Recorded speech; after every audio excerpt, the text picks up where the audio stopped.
cheating on him for 3 years with his best friend. We had 2 kids, 3 and 6 years old. And he could have walked away, should have walked away, could have.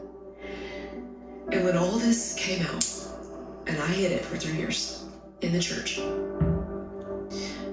when all of this came out, he looked at me and listened.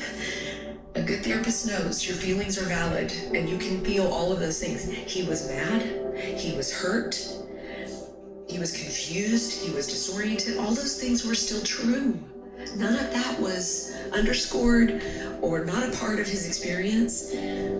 But what was also a part of his experience, because he had been submitting and surrendering to the Lord so faithfully for so long,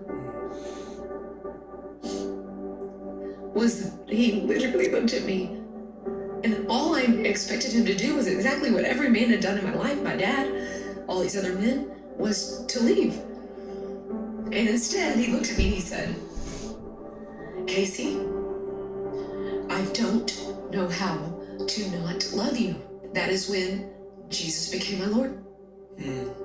That is when I got grace for the first time in my life. I realized that is what Jesus had been saying to me all along. You don't understand, girl. You can run from me. You can hide from me. You can be mad at me. You can do all these things. And the reality is, I don't know how to not love you.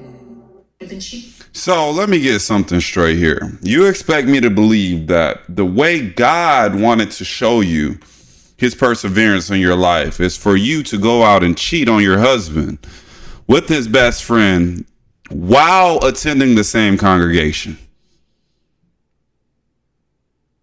Just let that sink in.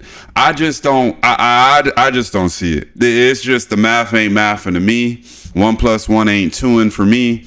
It's just not clicking. It's just not clicking. It's just not making sense. God gives us free will for a reason. We are able to make our own decisions. We have our own thought process. And ultimately, what we decide to do on this earth falls on our shoulders. Right? You're not going to sit here and convince me of this sob story and you use Jesus as the reason why you did the things you did while married with kids. And because your husband decided to stay and he said, and I quote, I don't know how to not love you. You took that as a sign. You took that